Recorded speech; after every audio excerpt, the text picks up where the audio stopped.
Hello everyone, it's another Tuesday on Your View. Welcome to the show. I am Obi Ajilo Olabisi Ubu, and with me are the ladies. Hello Mariam. Hi. Excellent morning. Good morning. What's up? Nothing much, just grateful for life and, looking forward to enjoying the rest of our week. Oh, awesome. Yes. And then it's really interesting to see what Mariah's been up to. She met with YK yesterday. Yes, that must have been so much fun for them. Yeah. Yeah. So I'm just so happy that she's getting the much needed rest that she I hope she's resting. No, She said she wants to take an extra 1 week. I've warned her. She has to come back because me, I'm going. But how has been the book tour? Oh, the school reading is going on well. I had one yesterday as well. Lovely, amazing. I always love that energy. I love to do the book reading just for the book reading's sake. Yeah. I'm meeting the kids and having them ask me so many questions about Vouchers, about the book. So yes, it's truly a privilege to be able to do this. It is. Well done. Alaja Nima, how you doing today? I'm fine. Post all the partying. Yes, we couldn't go out for dinner, so Nima usual. I didn't cook this year. I put together dinner. And so we had a candlelight dinner, my kids. You ordered the food. Tell us the truth. I didn't order it. It was a gift from Classic Meals. Yes, so Classic Meals wanted me to have my birthday here, and you guys left, so I had excess food. No, I was I waiting. cancelled You my didn't want to open it for me. order. You didn't let me do the shooting, so I had to go home with the food and with the rest of the food because we had a mini party here, and then excess food, so just use that. You said there was something you just breezed over. You said candlelit. Yes, I put on candles. I did that on my anniversary, yes. I did. Yeah, Alaja Yes. This is surprising. No, I've always been Romantic. do what you can person. So I love dinners, but my husband doesn't have to spend his entire savings at it. We don't have to go out. So you can set it up, have fun in your house. What is important is the moment and the family, people present. So it was me, husband, children. That's enough. So that's all that I need for my party, and it was fun. I must say thank you to everybody, including the ladies of Your View, for donating to the Cancer Foundation. We're very, very on a 500,000 bench already. And I'm so impressed because that would treat at least one child through to chemo. And I'm still looking to donors to the end of August before I close the Nima Gift of Love chapter, and then we'll start another.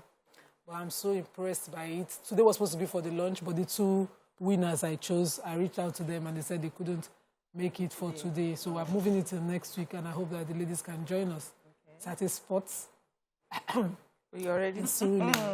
I'm sure Close they're to my going heart. to eat. Shall I tell them Don't I don't eat meat and fish worry, anymore? it's lunch. Don't worry, just trust I'm me. vegetarian now. You have not had this kind of lunch before. Ganga. Bet it. So Ganga. we're going to have that lunch next week, inshallah. And Amazing. I'm just grateful in Yeah. the spirit of gratitude. Yeah, so I have quite a lot on my table. The Evolve to Become More we did. A lot of people were not able to attend. We had people calling in from the US and the UK that they wanted to be a part of it. So we're putting up a virtual event from the 26th to the 28th of August. So people from all over the world can be a part of this one. So I haven't been posting because I've been posting for my mentorship, but I think I'll start today and talk about it so that more people can register to be a part of it. It's mind-blowing. So I'm going to be posting snippets of some of the classes we had, the different facilitators. And that's how we're going to do it. So hopefully we get a lot of people coming this time around online and do it. That's a new way now. Yeah, Online. it is. It is. Let's take a short break. When we come back, we'll take the newspaper reviews. Stay with us.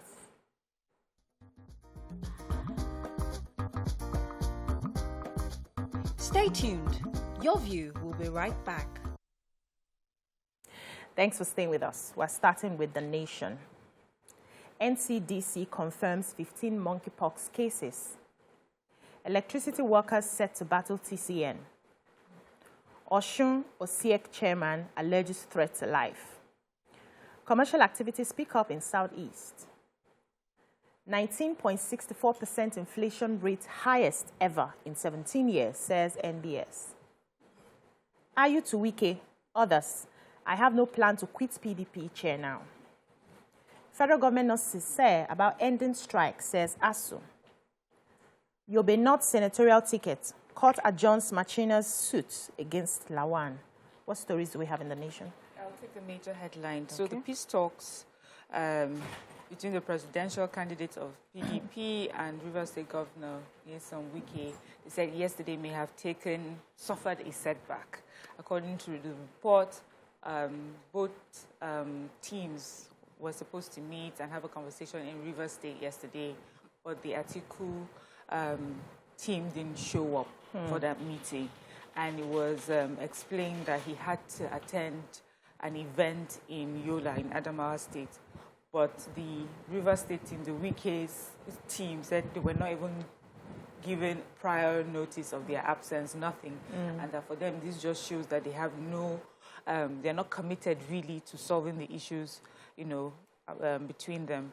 So the chairman of the party, one of the conditions they said that Wike had given that he would support the candidacy of Atiku Abubakar is if the chairman were to resign. The chairman says, let me tell you, I have been given the mandate to do 4 years. Wow. And I'll make sure I do my 4 years. I have no plans of resigning anytime soon. And they said that Wike is basing his asking for his resignation because it was a prior arrangement that they had, that if the presidential candidate should eventually emerge from the north, then Mr. Ayu was supposed to have resigned. But that's not happening anytime soon. So it looks like, there doesn't seem to be an agreement on the way forward. But, these are politicians. They sort of always find a way to sort themselves out. They will find their way. So the National Union of Electricity Employees have decided to go on strike. They said they want to picket the Transmission Company of Nigeria. According to the General Secretary of that body, NUE, Joe Ajeru, he calls this a memo signed Call for Action. They are going to picket the TCN because they are protesting the alleged directive of the TCM board insisting that all principal members in acting capacity aspiring to the position of assistant general managers must appear for promotion interview. Yes, just because they say you people should show up for your promotional interview, they are going to picket the TCN over that. I don't see the logic in it. You're in a business or you're in an employment, it's okay to take an exam, to be reviewed. KPIs are in some settings standards for removal or promotion of people, but then they find this as a grouse that they must protest about. Also, they listed the stigmatization of staff from the office of the head of service of the Federation from working in other areas of power sector, and their refusal of the market operators to fund the payment of entitlements of former staff of the PHCN, that's the power holding company, has agreed in 2019. That is a ground that I understand, because some of these staff are still left without their entitlement. I think that they deserve what they ever worked for. But for the promotional interview, an assessment for you to reject it, I think they are just a bit too small. If you're working in a private organization, these are some of the things that you do to move on to the next level. It's an abuse of your exam, it's a form of assessment. You have your KPIs that you're supposed to be meeting. But once it comes to government, everybody, they just want to be moved. Just go. We just might be suffering darkness for that reason. Going, and can you imagine that? Yeah. Yes.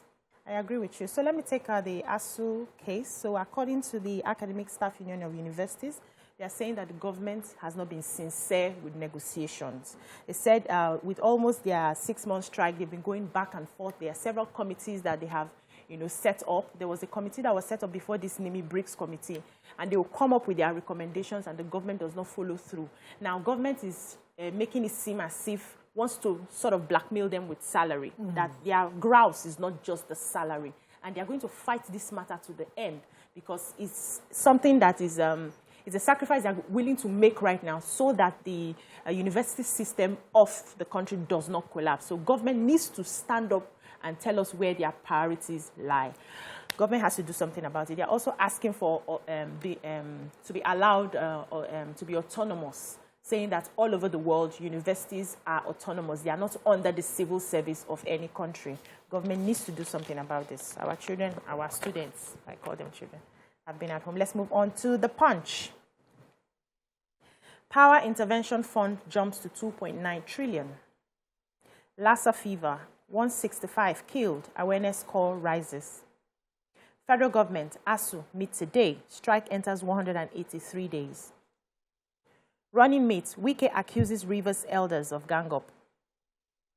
Federal government warned against acute hunger Sierra Leonean crisis. Inflation hits 17-year all-time high. Nigerians to pay more for consumables. Nigeria going Zimbabwean way. Nobody's doing anything. DG NAC. Politicians concerned about 2023 elections not dying economy, according to experts. Amoteku trains Ondo recruits, vows to tackle criminals. Police kill 5 kidnappers, abducted Redeemer student escapes. Man dies in motel after meeting online lover. End killings of innocent Nigerians, Afenifere tells Buhari. What do we have in the punch? Okay, so I have 2 stories. Let me quickly take the power intervention. So, according to the director of the Bureau of Public Enterprise, he said there's a fresh approval of 2.3 billion euro loan for the transmission and distribution arm of the electricity sector. And because of that new intervention, there's the entire fund, since 2013 that they privatized the discos, they've intervened, the federal government's intervention fund to them has gone from 2 trillion to 2.9 trillion because of this new intervention now. And that, prior to that, there was a World Bank loan of 500 million, several breakdowns of all the interventions they've so far received. And the same sector, workers, think that it's okay to shut us into darkness for a strike. I just wanted to... So I've got police kill 5 kidnappers and an abductee Redeemer student escape. So first of all, here we got the report from the Edo State Police Command said that on Monday they were able to apprehend and kill in a gun duel 5 kidnappers. They said that because of the information and intelligence that the police command got, they were able to find this group of kidnappers that were operating in the Ugoshi Afebush Ibilo in the Akoko Edo local government area of the state. And when they got there, as I said, a gun duel, 5 of the kidnappers were killed. And the victim that they had kidnapped, his name is Mr. Innocent Achebe, a 38-year-old man, was rescued unhurt and has since reunited with his family. Fantastic news. Well done to the police in Edo State. In Ogun State, they said on Monday, a 17-year-old who was kidnapped. His name is Oluwatomiwa Akinlaja. He is a student of Redeemers University in Osun State. He was supposed to go meet his family at the Redeem camp for the just concluded convention. And on his way there, he was abducted. Intelligence helped police. They went there, and while they got there, they said he escaped when the police arrived. And so he also has since been reunited with his family. Thank God, fantastic. In Oyo State, they said that this man, I don't know, he wrote to a school. He wrote a letter to a private university in Oyo town and told the management that he plans to abduct 3 students from the institution. Wow. And unless 10 million naira was given to him, he would carry on with, with the plan. And also had written to a bank in the community that he was coming to attack them. The police said with investigation, they found him. So at first when I read it, I said, this will be someone who is not really, okay up there. But the police say that there's actually a syndicate that because they're so emboldened by their successes and just their greed, that now what they do is they write a letter ahead of time because they feel that they will get away with whatever it is they do. And then they get ransom paid even before they do anything. But luckily, in this case, they were able to find this person and curb the threat. So it's also good to hear the stories of the successes of our policemen. Yeah. And well done in this regard. Well done to our policemen. They're trying. Let's take a short break. When we come back, we continue the newspaper reviews. Stay with us.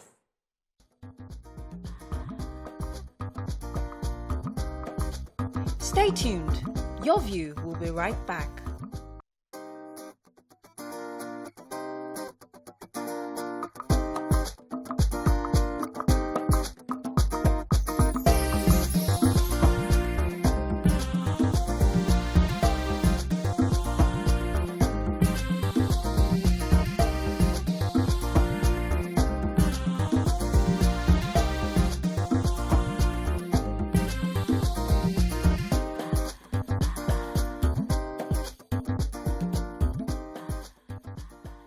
Welcome back. We're still reviewing the Punch. I have a human interest story here. So a 55-year-old man, Abdulwahid Lamidi, lost his life while lodging with his girlfriend at the City International Motel Council bus stop in Kotu area of Lagos State. So his lover, a 32-year-old, they met online, and then they decided to meet up to hang out in the hotel. So she came in from another state Saturday. By Sunday morning, she ran out of the hotel room screaming that something has happened to the man. So apparently while he was standing up to head to the bathroom, he slumped, and they were able to call a doctor just around the hotel. The doctor came and certified him dead. So they've taken him to the mortuary. The woman has been arrested.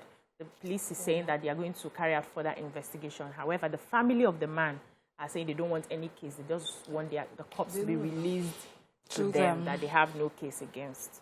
Do you know, I was asking earlier, so why do we have these sort of stories on the front page of it? Why is it important if it was not foul play? I mean, so the major headline, the Statistician General of the Federation and the Chief Executive Officer of the National Bureau of Statistics, Prince Semiu Adeniran, has released our Consumer Price Index, and it says that the Consumer Price Index for July 2022 has put our inflation rate at 19.64%, which shows an increase from the 18.60% of June.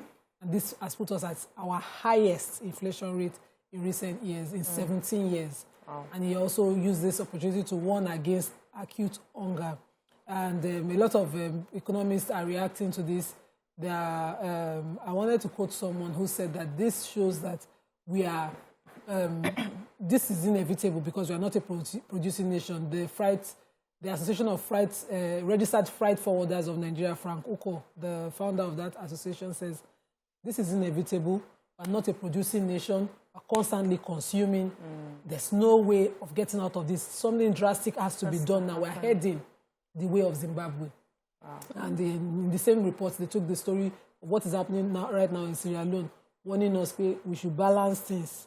You know, we should try to find a solution. When I mean balance things, we should start producing as quickly as possible. We must deliberately stop this, consuming mentality, especially of foreign. We need electricity. We need electricity to produce. So the matter is just... It's a lot of things. Are you taking another story? No, just to say that Lassa fever, the numbers given by NCDC, has said that the numbers have increased of those who have died from Lassa fever to 165. And just stakeholders are saying that we need to ensure that for all of us here in Nigeria, we make sure we cover the food that we eat properly. And then, government has to do a better job in sensitizing Nigerians, especially at the grassroots, the measures that they need to take for their hygiene, wash your hands, and just the normal, regular things. Cook your food properly, cover it properly, just so that, avoid Lassa fever. Okay, moving on to the Daily Sun. Federal government disrespecting UN by keeping Kanu in detention, Igbo youths. Naseni trains 3,700 youths on modern farming. Ayu calls Wike's bluff. We've taken that. NCDC confirms additional 13 new cases of Lassa fever. Taking that. INEC begins display of voters register in Oyo, Lagos. Nationwide blackout looms as electricity workers shut down services Wednesday. Osun holds local government poll October 15th. Ohaneze applauds Obiozo at 80, hails him as a man of uncommon intellect. Anambra establishes a family court to tackle domestic violence. What do we have in the Sun? Anambra State. So the Commissioner for Women Affairs in the state, Mrs. Ife Obinabo, disclosed this during what they call a Leadership of United Businesswomen and Farmers Association visit.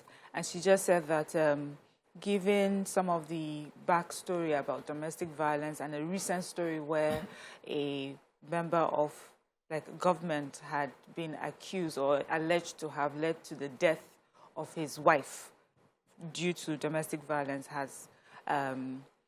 was the one that sort of instigated or encouraged Anambra State to set up what they call a family court to tackle various issues related to domestic violence in the state, and really to also help address some of these issues before they degenerate into the loss of lives and property.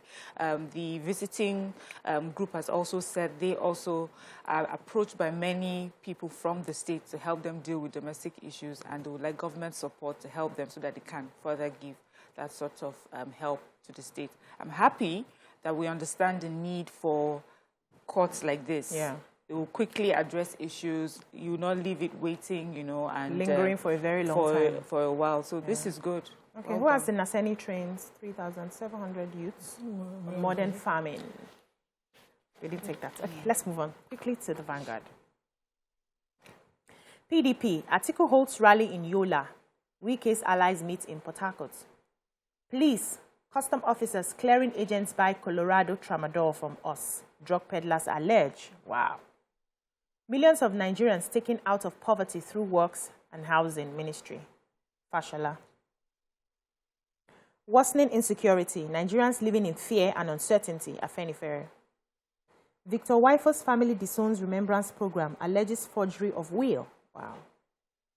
Blackout looms as electricity workers begin strike tomorrow. Picket TCN today. 2023 is time for Southern presidents, says Akeredolu. What stories do we have in the Vanguard? Theo, police customs officers, others by Colorado, tramadol from us, drug peddlers allege. So the Vanguard did this investigation. They had a reporter go in and, you know, the report is that the Lagos ports of Apapa and the Tinkan Island have become a haven for cartels and peddlers of illicit drugs in Apapa. One of the reporters had gone in, you know, to pretend to get these drugs. And he said it was quite easy. But many of them say that it's a lot of the officers, the security operatives, the clearing agents, after a hard day's work, either they come themselves or send their boys to come and buy these drugs from them. They have how much, I don't know if it's right, but it's already in the paper, how much each of the different types of drugs go for. Wow. You know, and it's just the rates that just they go go in for. and get it. Yes, you can just walk in and get it. The government has done its part in making sure that they clear all the shanties and all the small settlements there to dissuade them. But they still find a way there. A lot of them pretend to be selling proper pharmaceutical products, and they use all those carts, you know, to sell those products. But they are actually selling drugs. And the people who are meant to make sure they are not selling drugs are those that are patronizing them. So the families of Victor Waifo are, you know, screaming out that, you know, there's an event coming up to mark their father's first year anniversary of his passing, and that event put together by his manager, who is presently in court over forgery of his will. They took him to court to, you know, over forgery of their father's will. And that his name is Chris Eburu, his former manager, that he put together this event alongside some people they know nothing about, and that all of his children, out of his 12 children, 8 of them don't know a thing about this. And even though he's coming up abroad, they have some of his children abroad who are also not a party to it. They say that, you know, the event should not be regarded. But the manager has responded that, you know, this anniversary, he said, Waifo's Revelation Tourism Palazzo Center was an association, and as an association does not need the approval of any of the children of Waifo to put together this event, and that the issue of the forgery of his will is already in court. They are alleging that the witnesses to that will are not people known to their dad. They're also saying that by their father's lifestyle, he couldn't have allowed a woman unmarried to witness his will as a Benin man and all of those other things that they say are their pointers. But we'll let the court decide based on the legal technicalities what constitutes forgery, or if not, the will. But then about the event. But the event, the manager says is going on with the event, and that as an association, they do not need the approval of any of his children to put together this event. I don't know how. Would have been who better. will now attend? Maybe he's empowered. The family members will not. No, his fans, of course, will attend the event if his music is... It would have been best if there was collaboration. So I think, yes. So this is something that can be arranged. They can settle their differences and continue to honor the memory of their dad, both manager and children. So all these issues are just... Okay, let me leave my story because of time. Let's quickly move on to the Tribune.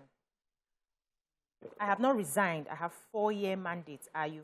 Miriam has taken that story. Experts decry Nigeria's pensions for abandoned buildings.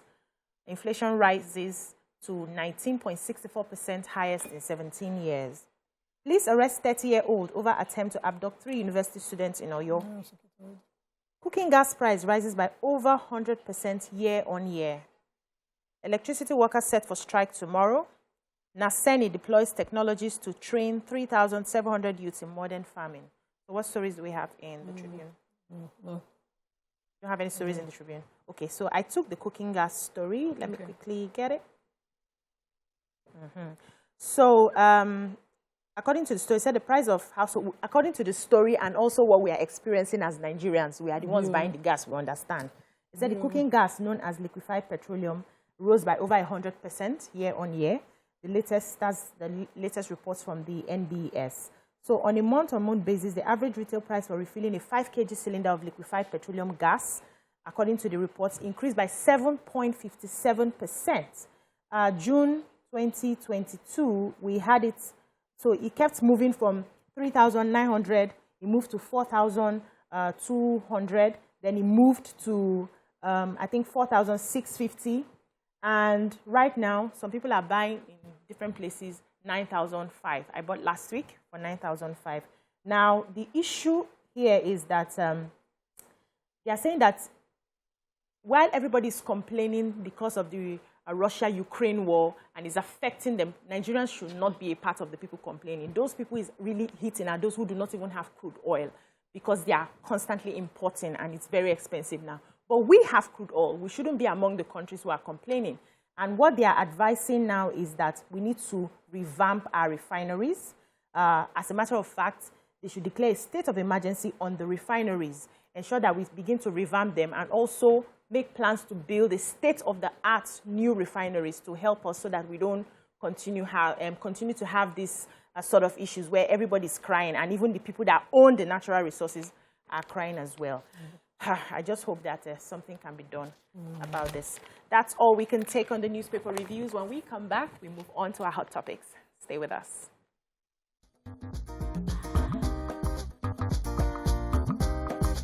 Stay tuned. Your View will be right back.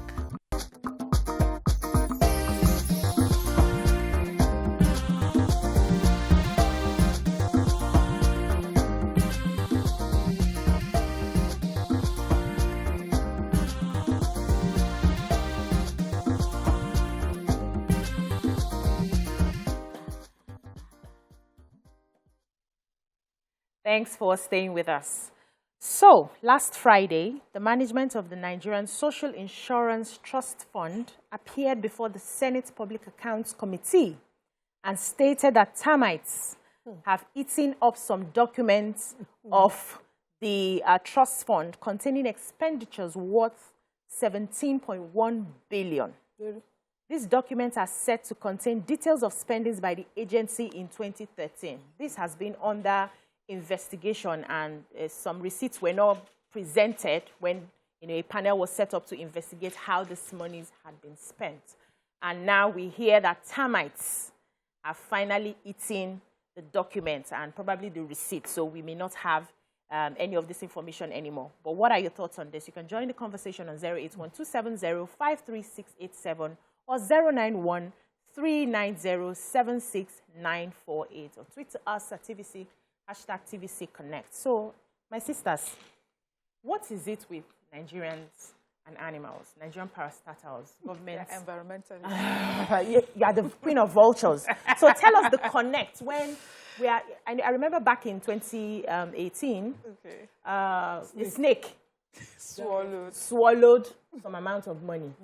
I think there was a monkey too. There was another incident where a monkey as well swallowed some amount of money. What is it? Why do we keep hearing things like this? Okay, but the story out there for this particular case is that there was a container that they had moved many of their documents into and had been left, to the mercy of the elements. They said rain definitely fell on it.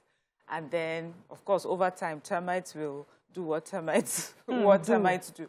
So there are two things here. The fact that in an important probe like this, you do not have the documents necessary to back up whatever claims that you have, and that the excuse you give is that termite is just, I want to say embarrassing, but is it really? This is Nigeria. Every day we hear one thing or the other. There's nothing that shocks me in our country anymore. But also there's the fact that this I know very much. You go to some parastatals and some office and some documents you want, usually from maybe 10 years And, you know, they're usually, by the time they bring them out, you see them almost, looking, you see them squeezed, looking really old. Thank you. They're not kept properly. They're not stored properly. And I remember there was a time they said when the computers came in, when every, you know, technology and computers everywhere, the idea was supposed to take this information from these old files and the old way of doing things and put them on the systems. Obviously, we haven't done that.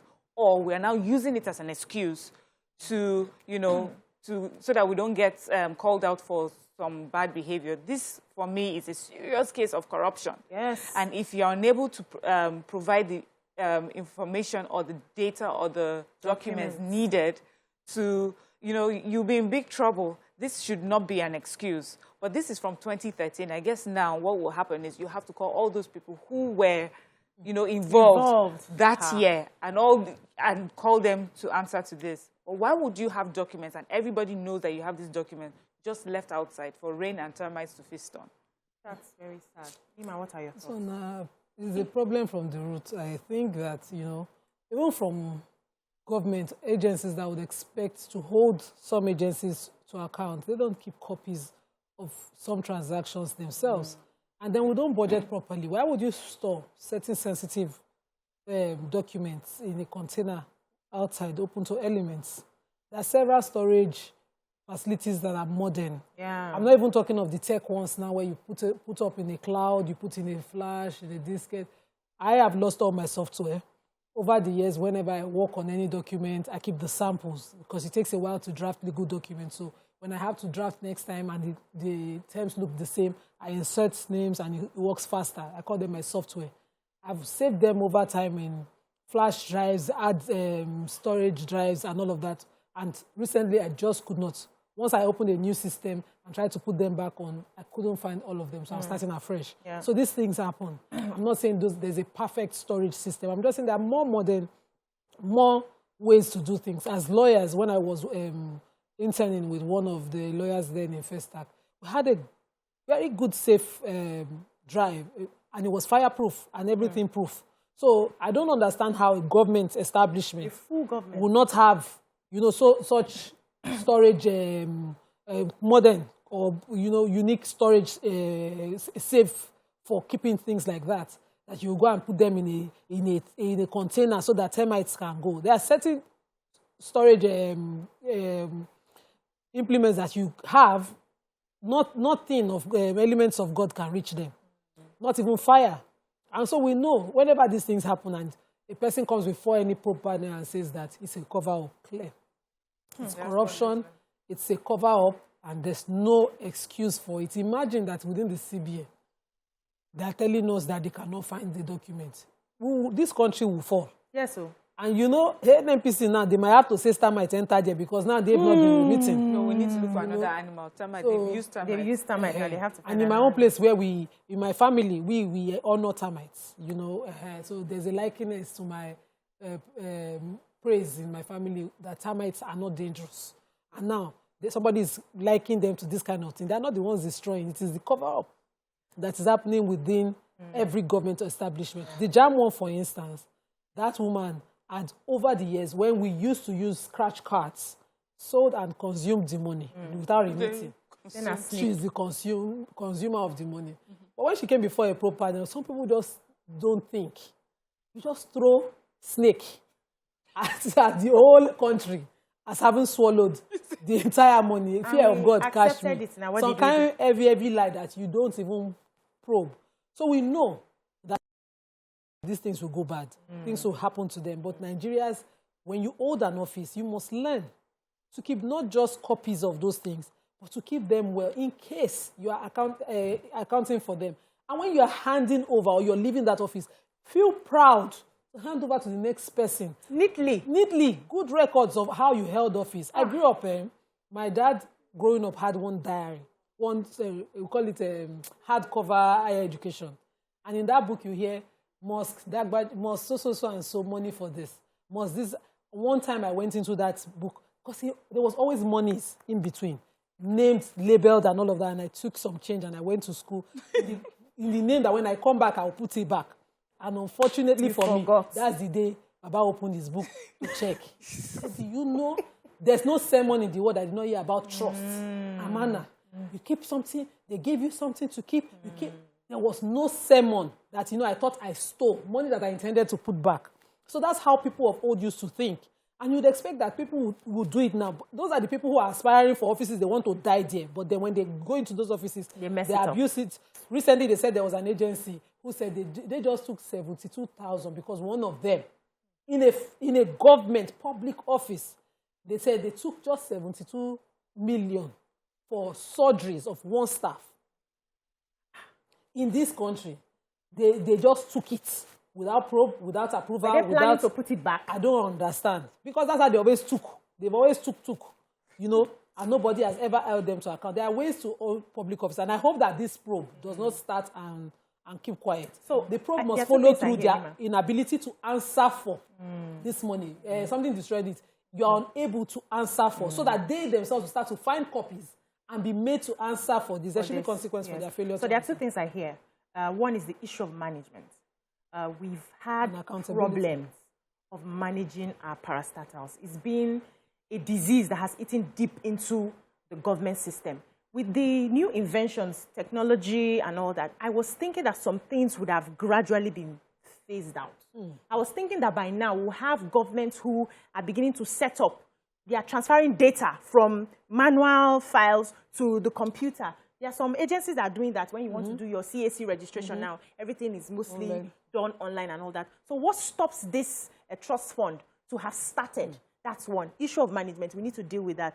Then secondly, who do we now hold responsible? How do we deter these kind of stories from happening again? Whose heads are going to roll in this kind of thing?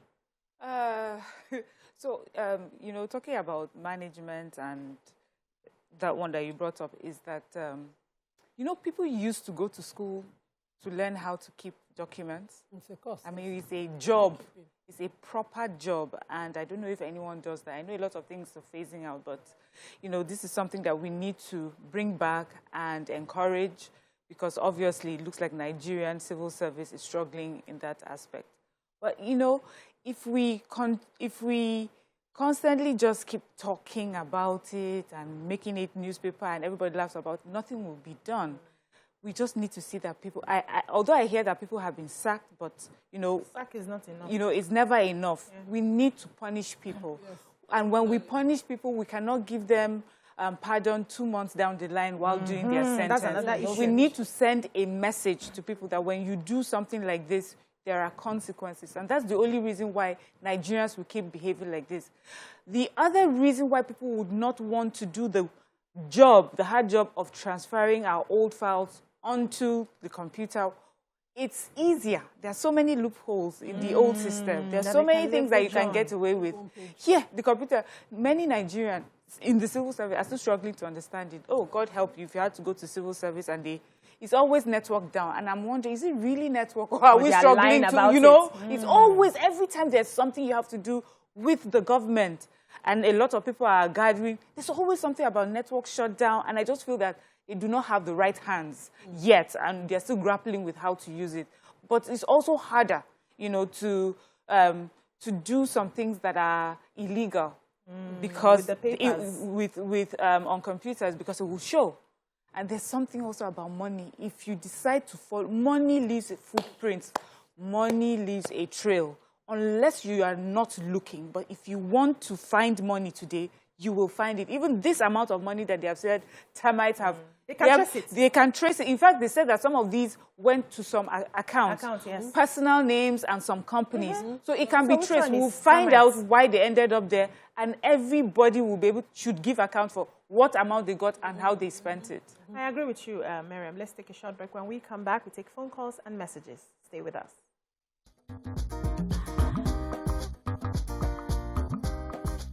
Stay tuned. Your View will be right back.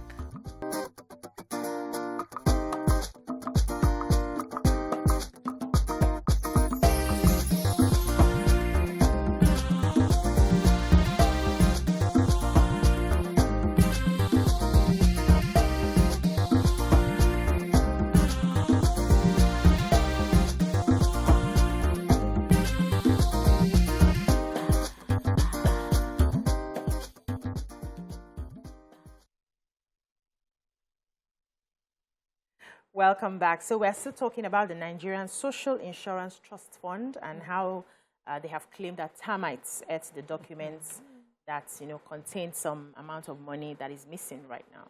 But you can join the conversation on 081-270-53687 or 091-390-76948. Tweet us, send tubes, send books if we still open our Facebook.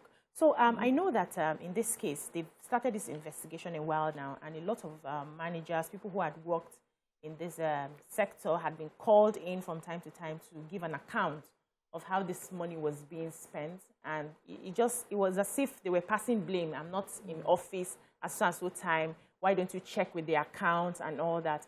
And what is that thing you think government can do in sincerity to deter its officers from eating this amount of money and blaming it on something else? If, peradventure, something like this happens in your home, how do you handle it? So in the old civil service, I had a paper clipping of old Dendel State when I was a child that I read, and there was consequence for your inability to answer to.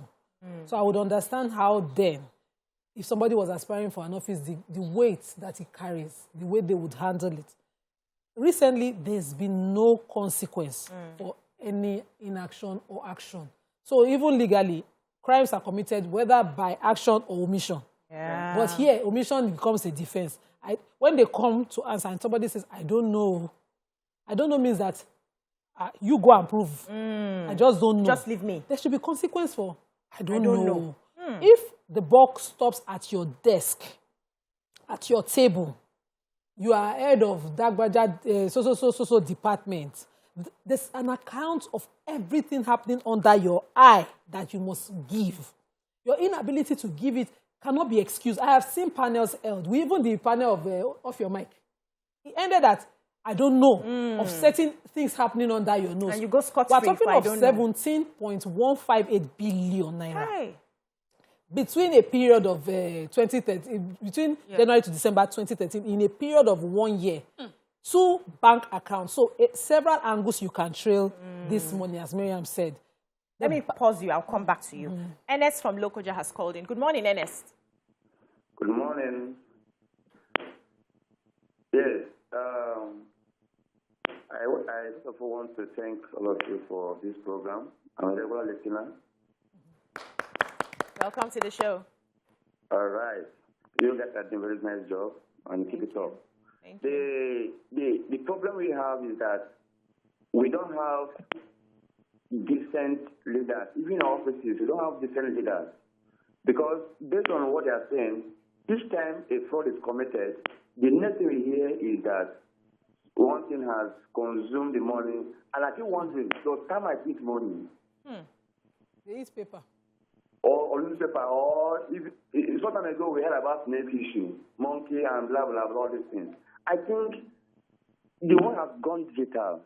Even personally, I know how I saw my own data, my own thing. So these people are just trying to see how they can siphon money. So I think the high time we begin to hold them responsible. Any person that such happens to in our office, we hold them accountable. That is when we can only get it right.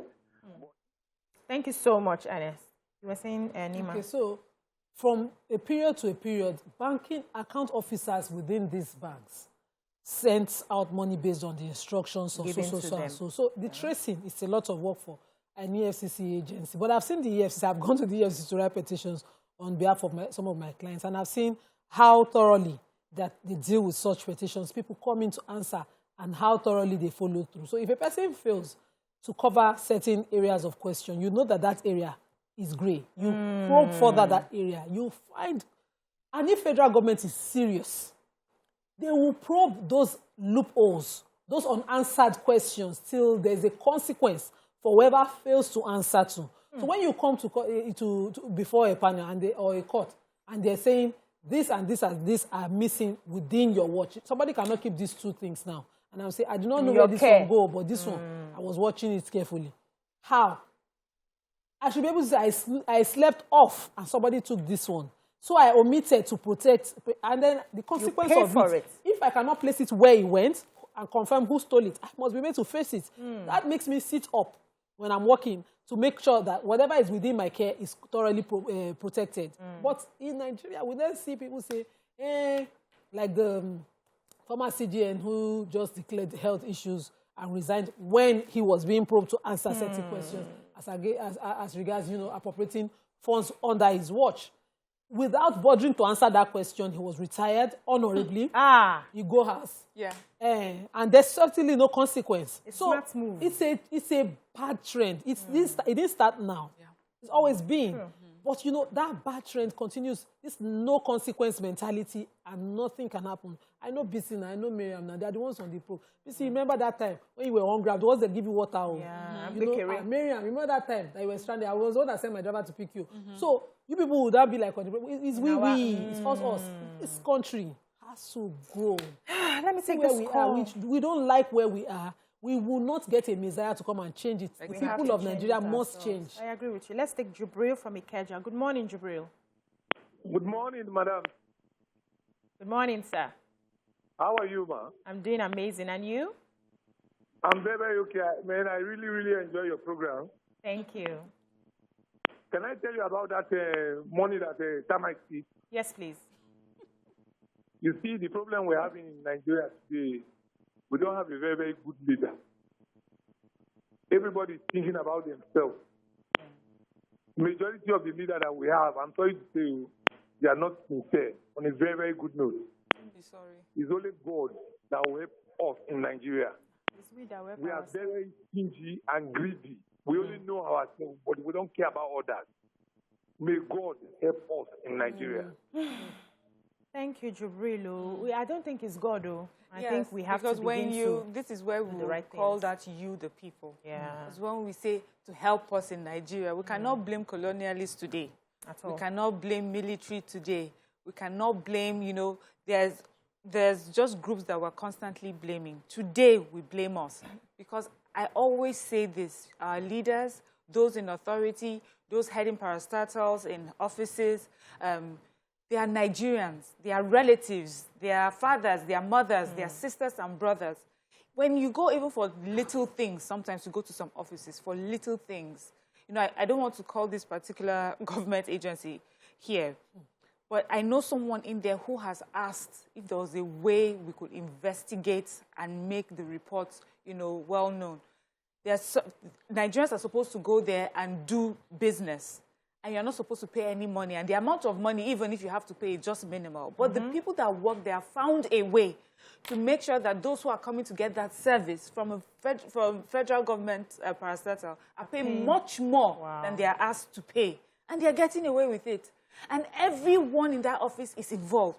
So the person that you're even supposed to report to HR, your director, everyone is involved. And if you're not involved, you're the one that's being called out. The outsider. Yes, you've become, the outsider. And so when we sit down in our homes and say, we don't have a good leader, are you a good leader where you are today? That is where we need to start from. Let's take this call, Adisa from Oshodi. Good morning, Adisa. Yeah, good morning, Nema. You're live. Can you hear me? We can hear you. Okay, good. Now, thank God I was able to come in. The last person that was talking about is only God that weapon in this country. That's not correct, because every country serves God, and God is not a person, is not meant for Nigeria alone. So, you see, and then when they mention bad leaders, I used to correct many people in society that the problem is not the leader. We have a damaged system. I'm sorry to bring in politics. And when people shout obedience, I say, no, look, this country is not about individuals. The system is damaged. Whether Obi is the president, Tinubu is, or Atiku is, we have a damaged system.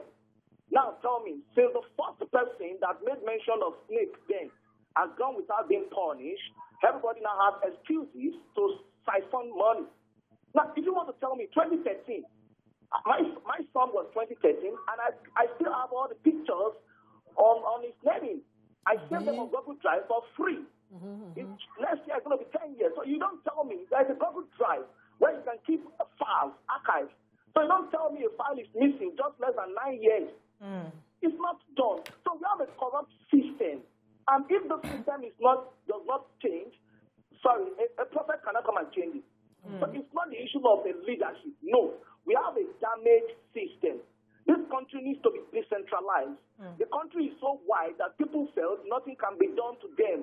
How can you just tell me you throw a file of that contains 17-point-something billion naira? Just 2013 at digital age? No, it's not done that way.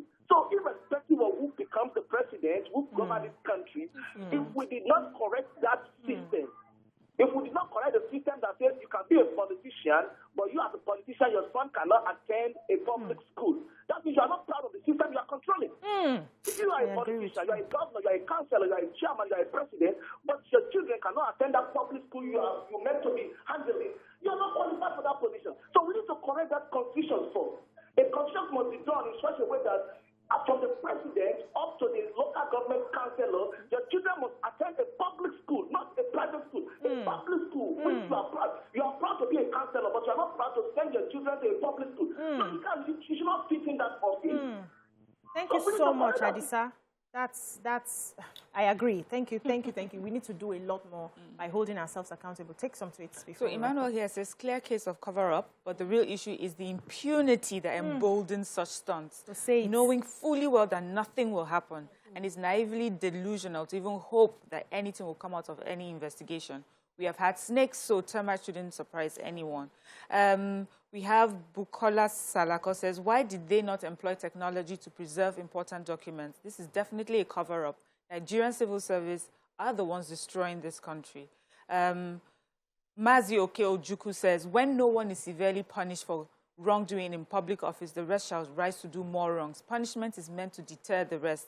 That excuse an insult to Nigerians. Yes, yeah. So the termites. I agree. So for me, I think I'm happy that this has come to the fore, and I want to believe that Nigerians will not accept this. So we want to hear that everyone who is involved from the time they started will be probed. Nobody's allowed to resign when this sort of thing. Yes, when this sort of thing happens in private organizations, you are not allowed to resign till you are in the clear. So we don't want to hear that somebody has resigned. You have to be there to go through this probe. And those banks that were involved, those accounts need to be fished out. We need to find the root of this. And if peradventure we're not able to get it, the people who are supposed to be in charge of the money when the termites ate it, we have to refund the money back. That means you were not diligent in your work. We need to sit up. And as an environmentalist, stop killing pangolins. Pangolins eat termites. Yeah, they are the most trafficked mammals today. Stop eating them. Stop killing them. Okay, I don't know what pangolin is, but let's go. When we come back, we'll move on to other topics. Stay with us.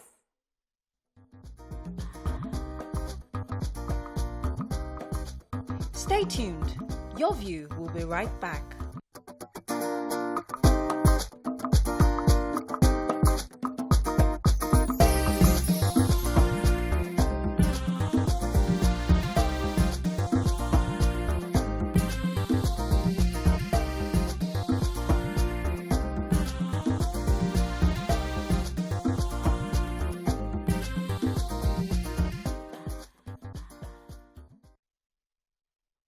Welcome back. It's Healthy Tuesday, and joining us on the show to talk about health-related matters is a pediatric surgeon and the incumbent Chief Medical Director, Lagos University Teaching Hospital, LUTH, Professor Christopher Olusanjo Bode. He will be speaking on issues that centers on LUTH at 60.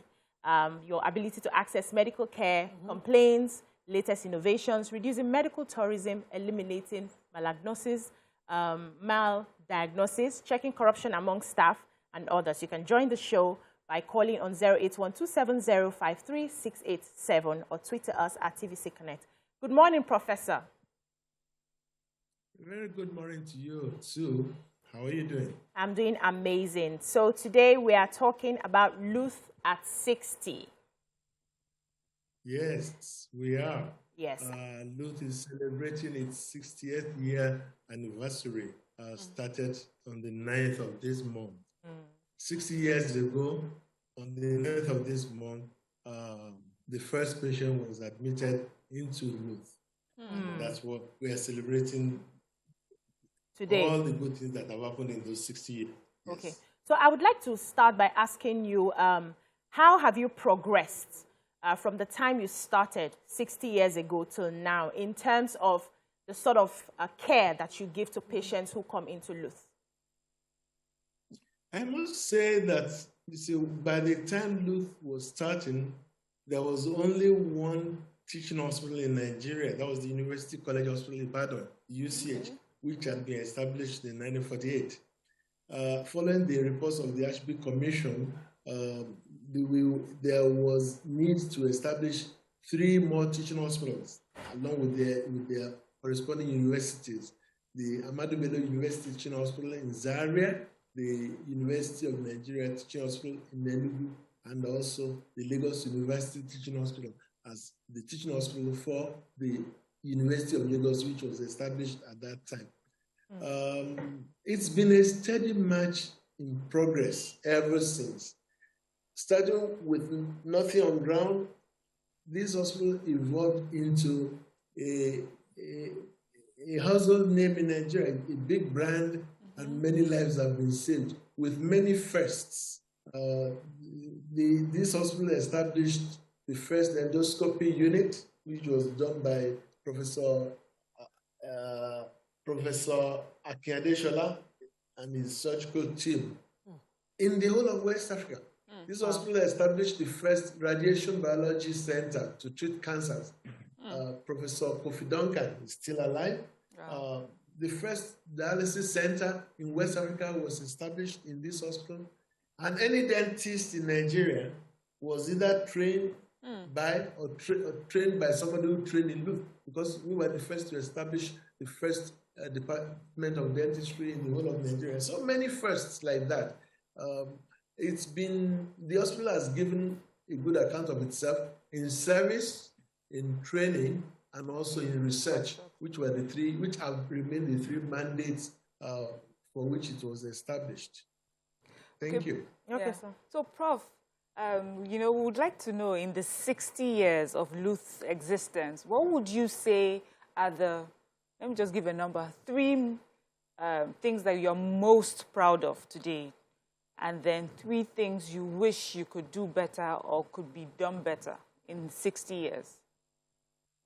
3 each? Yes, please. Or 1 each. The hospital has produced thousands upon thousands of skilled manpower.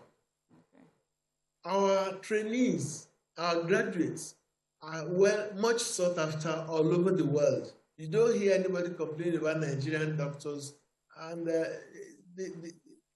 anywhere they go, they excel.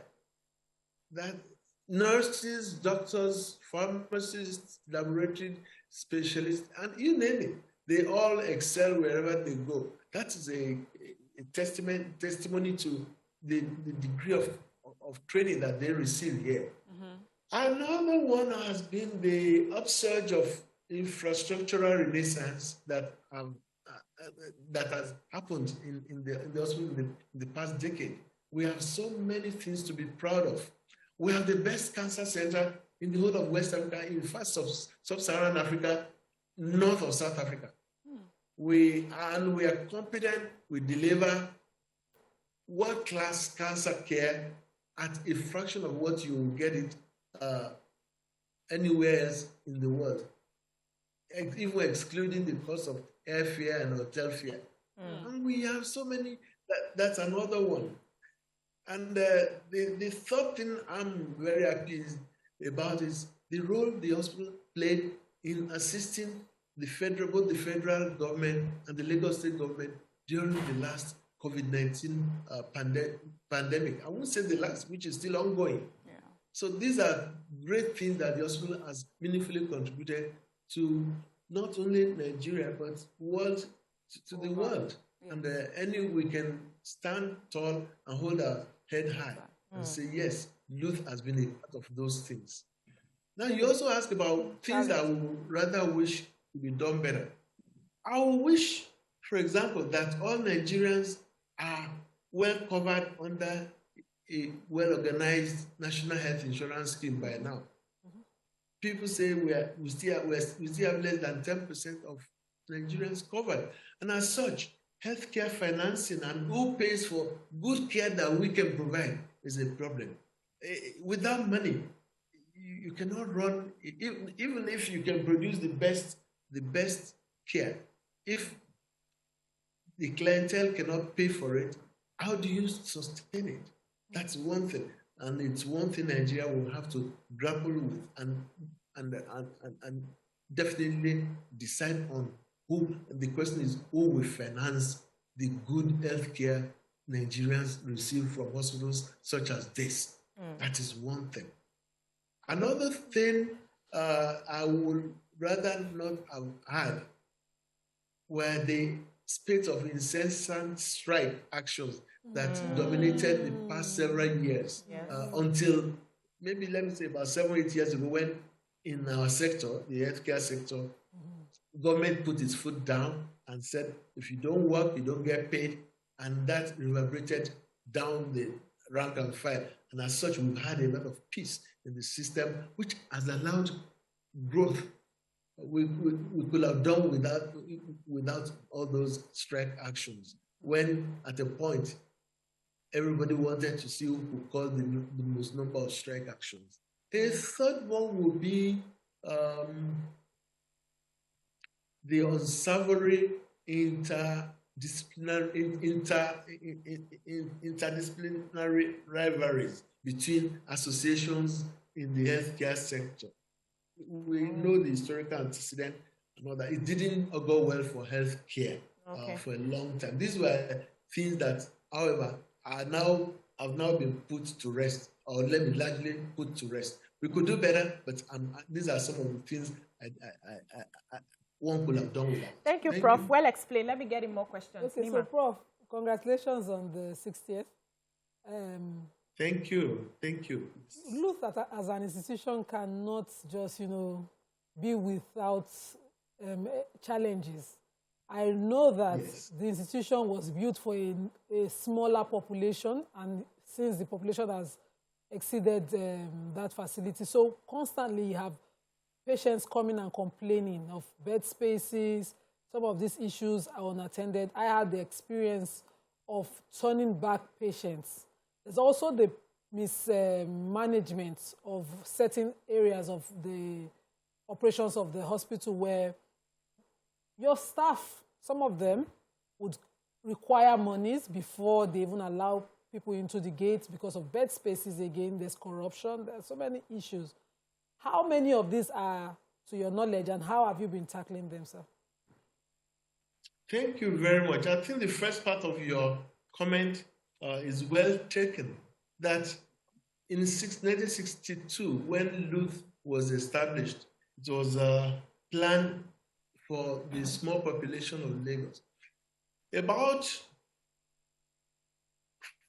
20-something years ago, the population of Lagos was just about 2 million.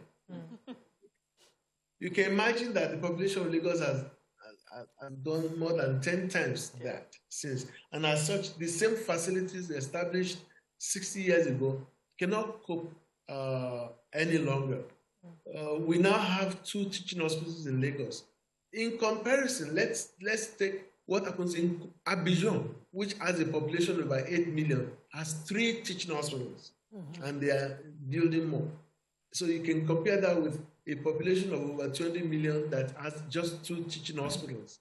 And until recently, the primary and the secondary tiers of healthcare were virtually not doing their own heavy lifting, meaning every complaint, headache, catarrh, cough, diarrhea, come to this tertiary institution. So that has been a strain on the services, on the facilities, on the manpower. So that we're happy a lot of newer renewal and rehabilitations are going on in LUTH as I speak, and this is to respond meaningfully to the demand that is placed on our shoulders. For example, our accident and emergency building is also used for the outpatient as outpatient clinic, and over time the complaint is that no space in LUTH emergency. Yes, that is partially true because no matter how big a facility is, if it's not used properly by the end users, it will become overwhelmed. You can go to DC General Hospital, DC General in Washington, DC, and wait 3 hours to see a doctor.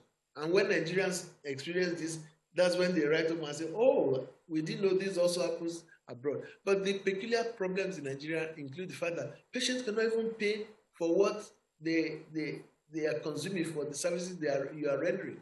Somebody comes in, you admit him, you're supposed to spend 6 to 12 hours or so in the emergency room. But you finish treating and he cannot even move to the next stage. He cannot pay to be admitted. He cannot go for surgery because he sends somebody to Kokomai to go bring money and that person doesn't come back for the next 4 days. So he's blocking a bed. And that happens if you multiply that by 30, 40 beds, then the next patient that comes in, the conveyor belt has not moved. So that's been a problem, which goes back to what I alluded to earlier. We must find out how we will sort out payment for good services that we're rendering. Prof. So that is that. What we are doing now is that, yes. Okay. Let me just make this point. Okay, finish. What we are doing now is that we have appealed to government, and government in its wisdom has granted us good funding to move the whole of the outpatient clinic from where it used to be across the road, so that we will have about 256 rooms for outpatient alone, and the building that we're using for emergency now will be used totally only for emergency. So this will expand our services a lot very soon. That's the point I was going to make. Okay, thank you so much, Prof. But I want to ask this question. We know about medical tourism. One side, we have the brain drain, where doctors are resigning and going for greener pastures outside the country. On the other hand, we have most of our leaders not using the facilities we have. So with every innovation that LUTH is doing, why do we still not have our leaders and politicians patronize a hospital like LUTH in Nigeria? I may not be able to speak for our leaders, but I may just make conjectures.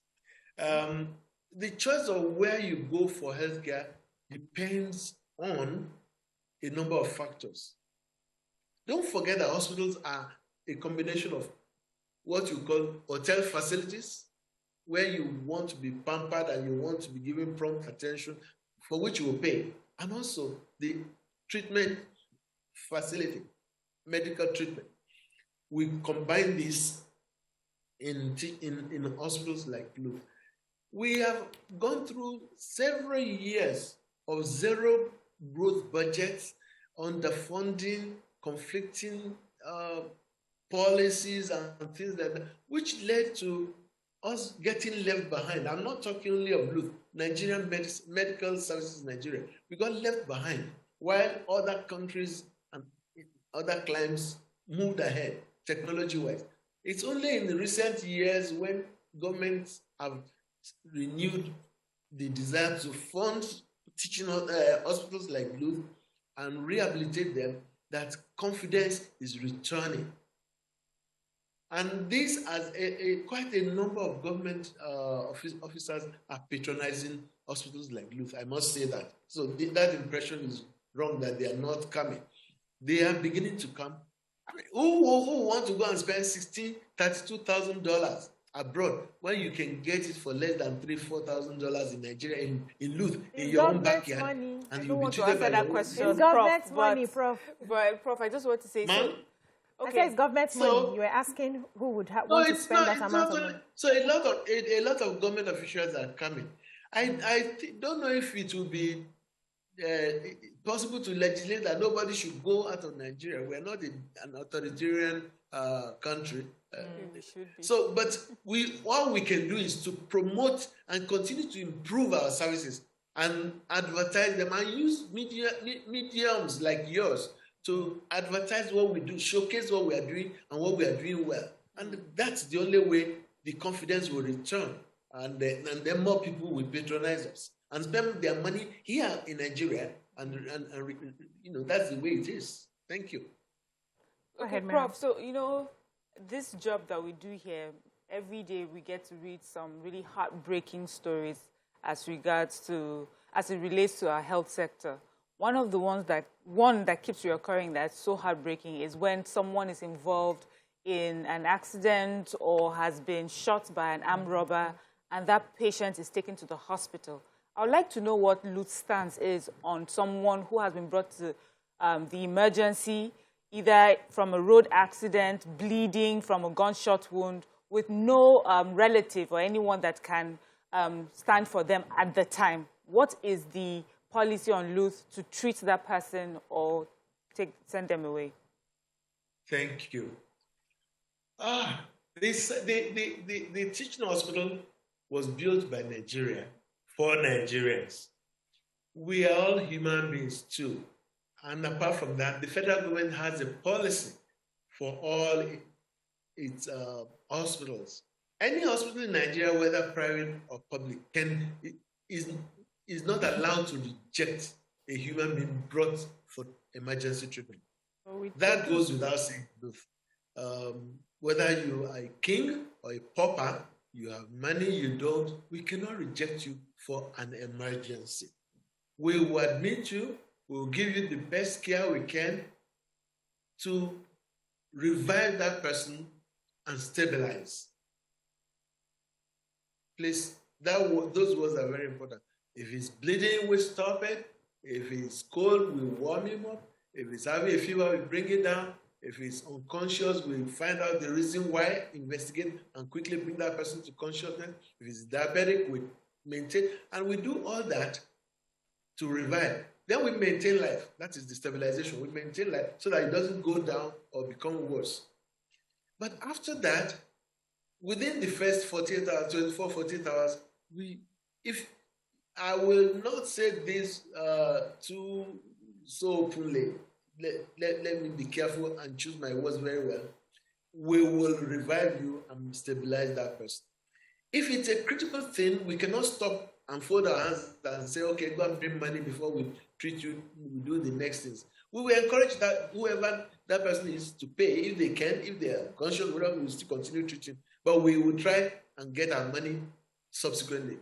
I think that's all I'm allowed to say, because while saying all that, you cannot say everything will be free ad infinitum. Otherwise, the culture in Nigeria is, even the richest man will say he cannot pay. So we don't reject anybody. That's one. Second thing is that I'm happy. Government has now putting in place now some funds that will be able to take care of such persons, and it's being worked out so that hospitals like ours will get paid for work done. Okay? It is being put together by government so that nobody should perish because they don't have to. I agree with you, Prof, but we know that, Luth as an institution also gets a budget. But then... I didn't hear that very well. You get a budget as an institution from the government. So it's not a private institution run on itself. So money should not be priority. Sir, I want to go back on the issue of management again. How many times and how have you handled the issue of no oxygen?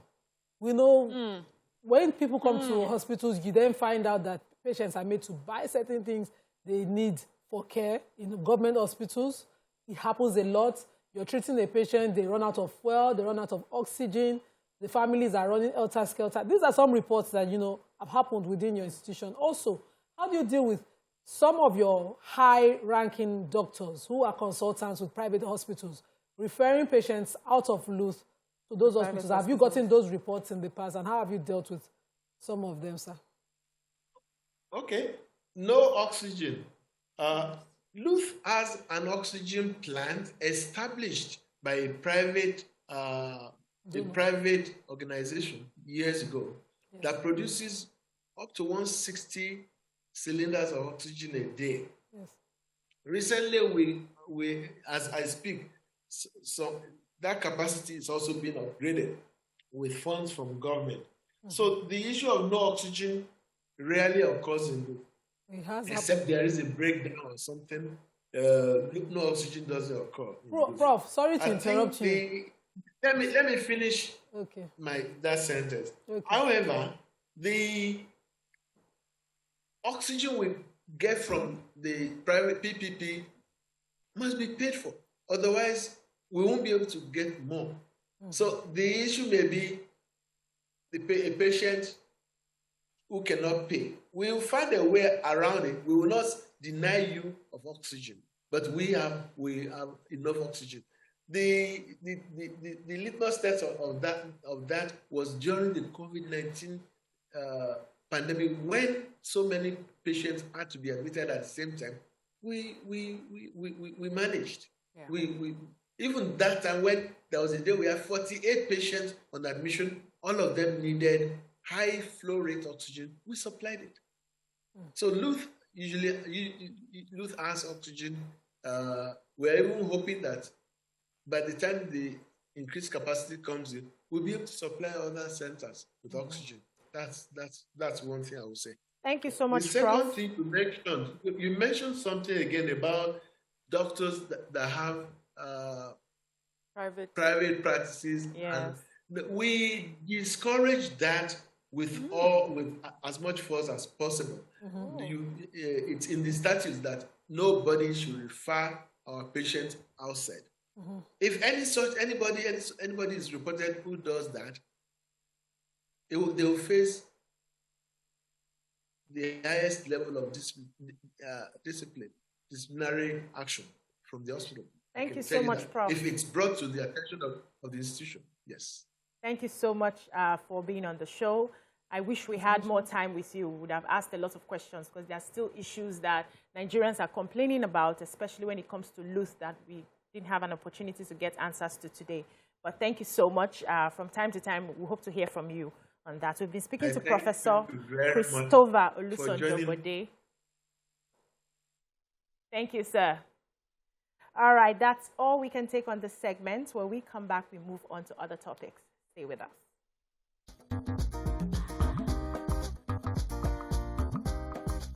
Stay tuned. Your View will be right back.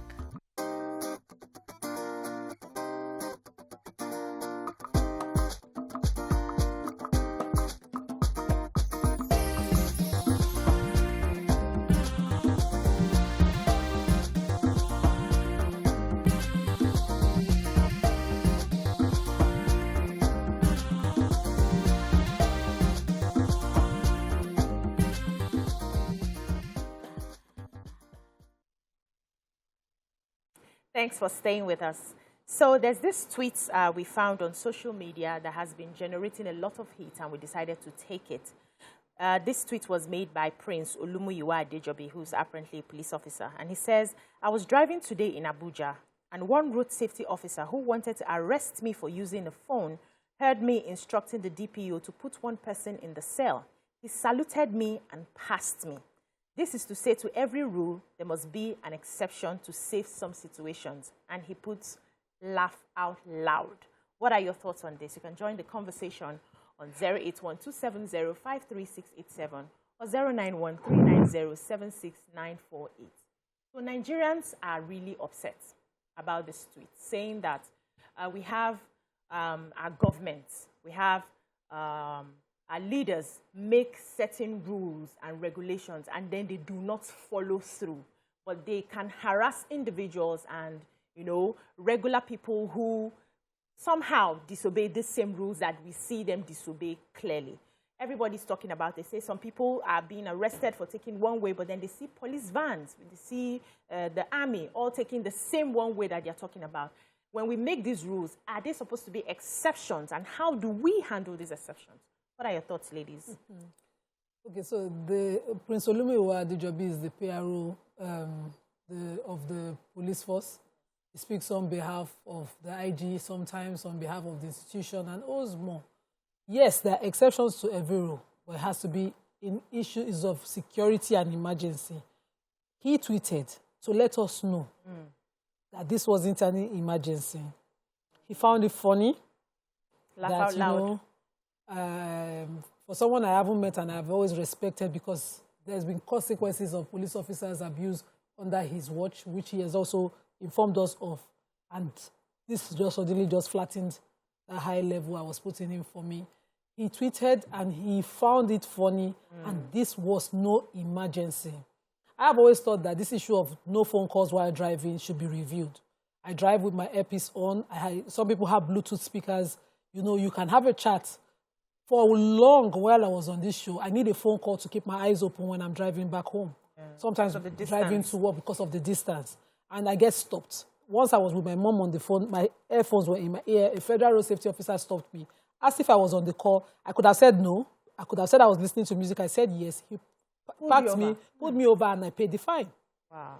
And I kept saying, but I didn't have my phones in my hand. Sometimes I have my phones in my hijab.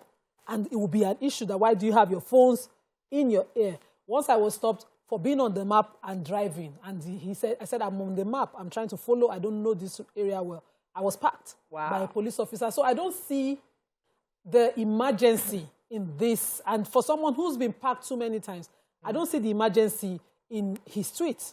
I expect him, as the image maker of that institution, to be more responsible. He can be in the line of his duty and say that I was parked and taking a call. He said, I was saying, put somebody in the cell. This could be serious. It could also be a joke that I was on the phone and somebody just parked me. Because of where I am, I just say, Dibio, put him in the cell.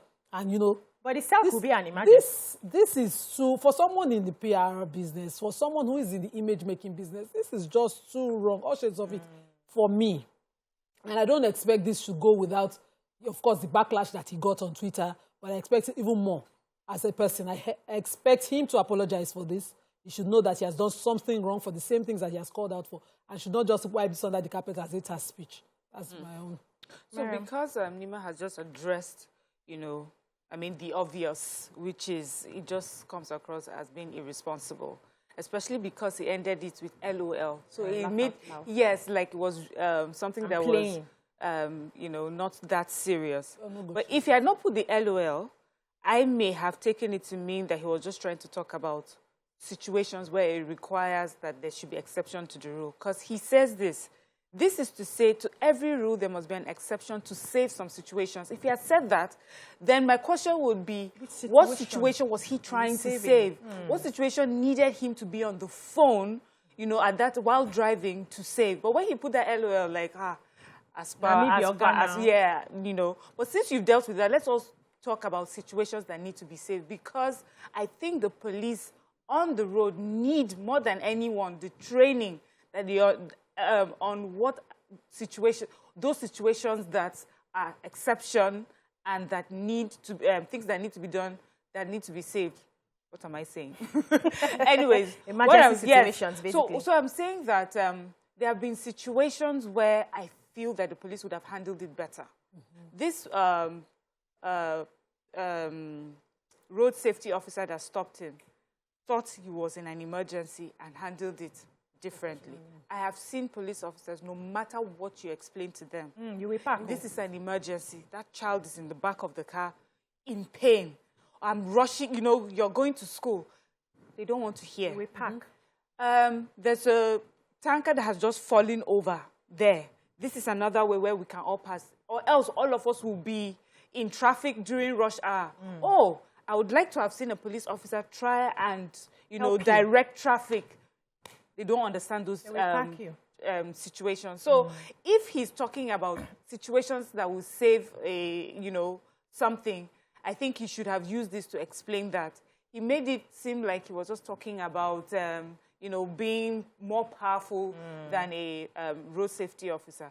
The road safety officer did his part, because I know that it's not just about being on the road. Even like maybe entering buses, people who are in uniform usually are given some sort of respect. Yes. And those are situations that are different. And that's what I would like to see our police officers do.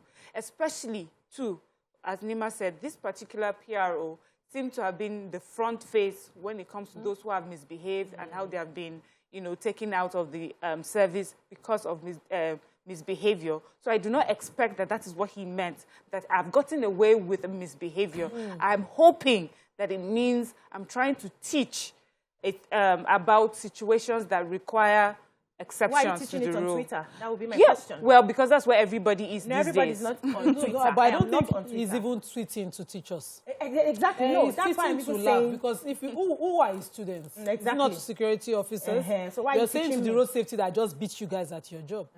The road safety, their business is to ensure that you have a valid license. Their business is to ensure that your car is roadworthy, that all your lights are working and all of that. and you're saying, they just flagged me down, and I just use one. I just use my power. So, you know, some people say, Esprit they call. All sorts of Nigerians have plenty, you know. And we see the abuses. When they do one way, I live on the Badagry Expressway, and the military, whenever we're in traffic, when you hear the pararara coming, it's military doing one way. And you see the flag, so you know it's a very high commandant or the officer that they're escorting all the way to VI, maybe to Dodan Barracks, and you see them blowing it up on no matter the traffic. All other enforcers, LASMA, or everybody will just turn a blind eye. When it's an emergency, they must, because usually they have a bike ahead, somebody must be telling people, the other agencies, that this is an emergency. Not that our big man cannot be in that tanker traffic, that I have to sit for 3 hours to get here. You're not a big girl now. Never big. So me too, all I'll be aspiring is, can I be a big man? So me too, I can do the same. That's how we start this tradition, this culture of abuse of law. Do you know that back in the day, people buy siren and put in their cars so that they can pass without being stopped? I don't know if it's still working now. It works. It still works now. People buy, there was a time during the military, Koboko.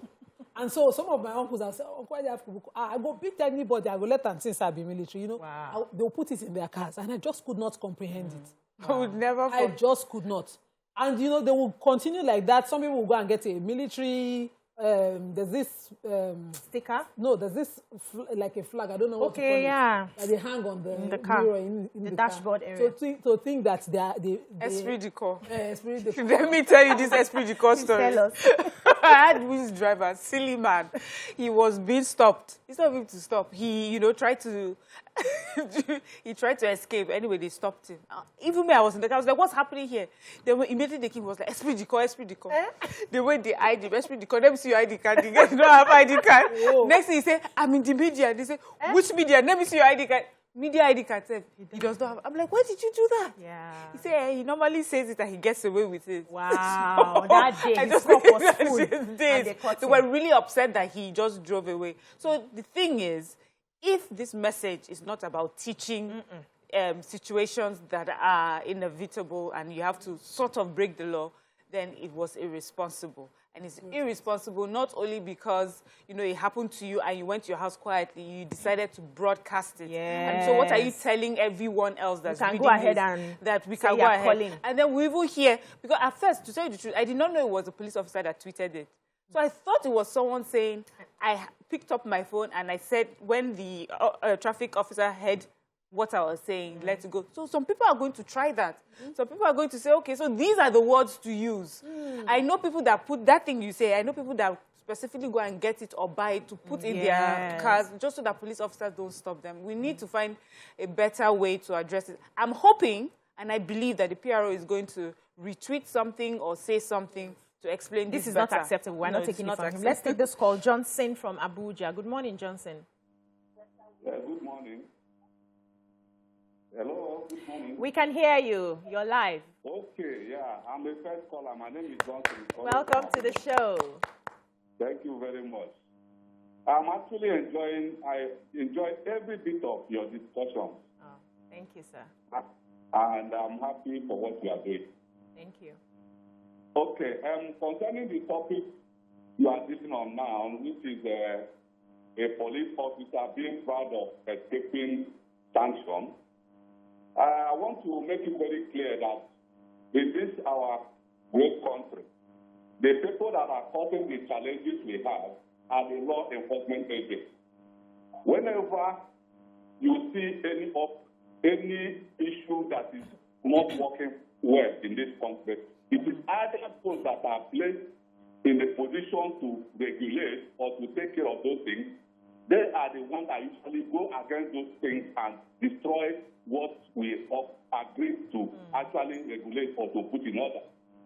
So please, let us find a way to talk to those in authority, the people that call themselves the leaders. They are the ones that are actually watching this thing going wrong.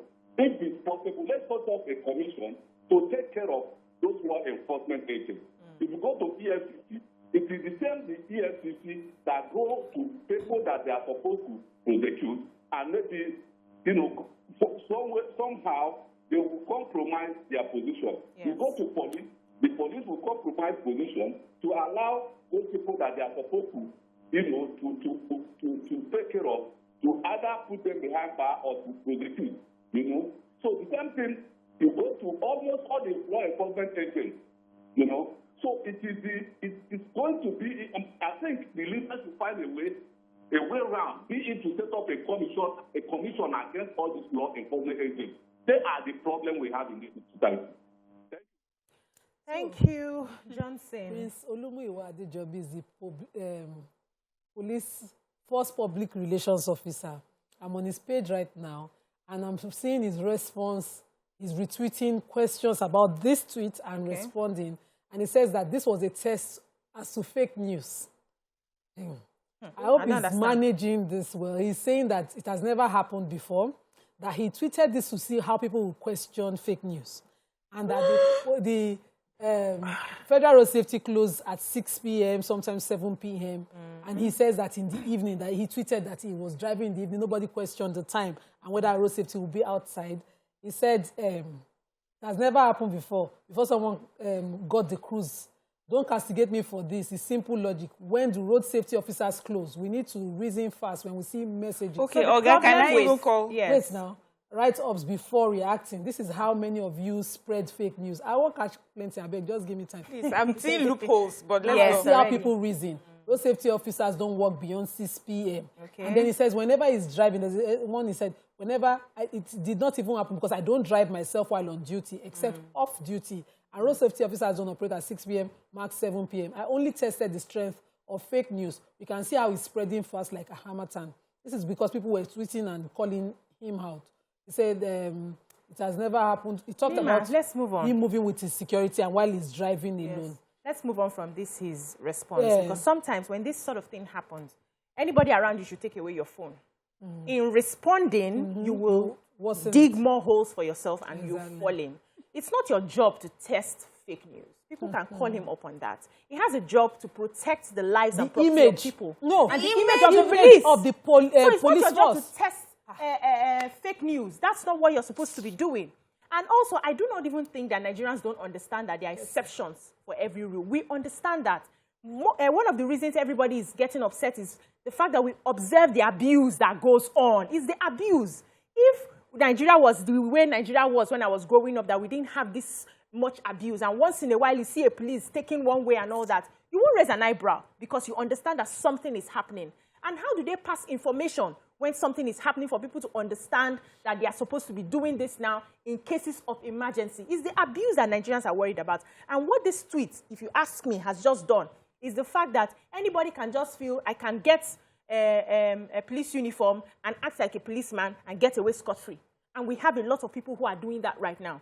So this tweet should not come from him. He should stop responding, if you ask me. Let's take a final word so we can go. Okay, my final word in simple layman English and straight language, I'll say, Prince, face your work.